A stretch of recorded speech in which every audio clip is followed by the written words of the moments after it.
শুভ সকাল সবাইকে। আসসালামু আলাইকুম। কেমন আছেন সবাই? আশা করছি ভালো আছেন এবং আলহামদুলিল্লাহ আমিও ভালো আছি।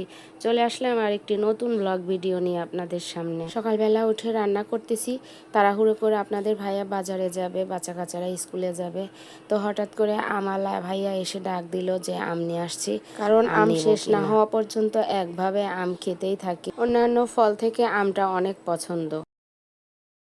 যদিও এখন আমের অনেক দাম, তারপরেও কি খাওয়ার কাছে কি আর দামাদামি দেখে। আর তাই তো 80 টাকা কেজি 5 কেজি আম রেখে দিলাম। 70 টাকা কেজি বললাম, তারপরেও দিল আর করা, রেখে দিলাম 80 টাকা করেই।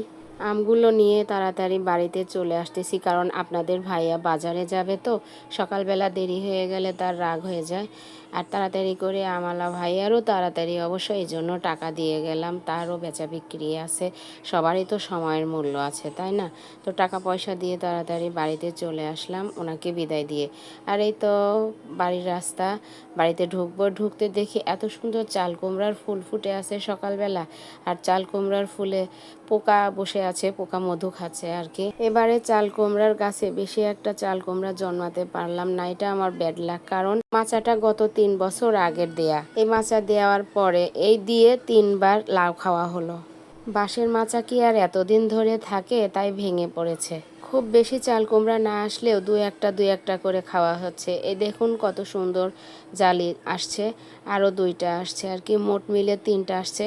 আর এই তো রান্নাঘরে চলে আসলাম, তরকারিটা ঢেলে নিলাম। আপনাদের ভাইয়া বাজারে যাবে, সে গোসল করে আইসার টেবিলে বসে পড়ছে আর কি। পাঙ্গাস মাছ আলু দিয়ে রান্না করছি। আর এদিকে আমগুলো মামিকে বললাম ঢালতে, বাইরে রাখলে পচে যাবে। তো আপনাদের ভাইয়া বলতেছে আম কেটে দেখো তো কেমন স্বাদ। স্বাদ আর কেমন হতে পারে, এখনকার আম মেডিসিন দিয়ে রাখা, খুব একটা ভালো না, আবার খুব একটা খারাপও না, মিডিয়াম আছে আর কি, টক মিষ্টি মিক্সড। নিজের গাছের আমটাই বেস্ট। আমার এই ভিডিওর মধ্যে আমার ভয়েসটা অনেক জড়তা আছে, তো আপনাদের পছন্দ নাও হতে পারে। তারপরেও আমি নতুন হিসেবে আমাকে ক্ষমা সুন্দর চোখে দেখবেন। আর নেক্সটে যাতে ভালো করতে পারি সেজন্য আমার পাশে থাকবেন আশা করছি আর কি। এই তো মামি আম কেটে ফেলছে। আমের মধ্যে কিন্তু ভালোই লাল আছে এবং আমগুলো রসালো আছে। যে আমগুলো একেবারে গাঢ় মিষ্টি সেই আমগুলোই আপনার ভাইয়া খাবে, কিন্তু একটু টক হলেই মরছি। আর সে খাবে না, সে শুধু ভালোর ভাগে, খারাপের ভাগে না। আমার কাছে কিন্তু খুব একটা মন্দ লাগে নাই। মামি সব সময় আমের আটিটাই খায়, আর আমি হচ্ছে ফার্স্টে টেস্ট করে দেখলাম যে কেমন খেতে। এই তো আমি হাতে নিছি, খুব একটা খারাপ না। আর এই তো মামি আটি খাচ্ছে। মামিও কিন্তু আম অনেক পছন্দ করে।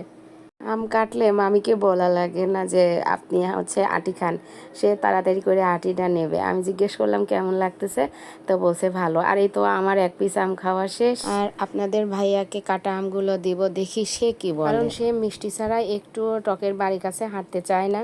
আম খাওয়ার পরে বলতেছে তুমি আমাকে এই আম আর দিও না, তোমরা। আর এই তো ভাত নিয়ে বসে পড়েছে সে। খাওয়া দাওয়া হলে সে চলে যাবে, আর আমরাও আজকের মতো চলে যাচ্ছি। টাটা, ভালো থাকবেন সবাই।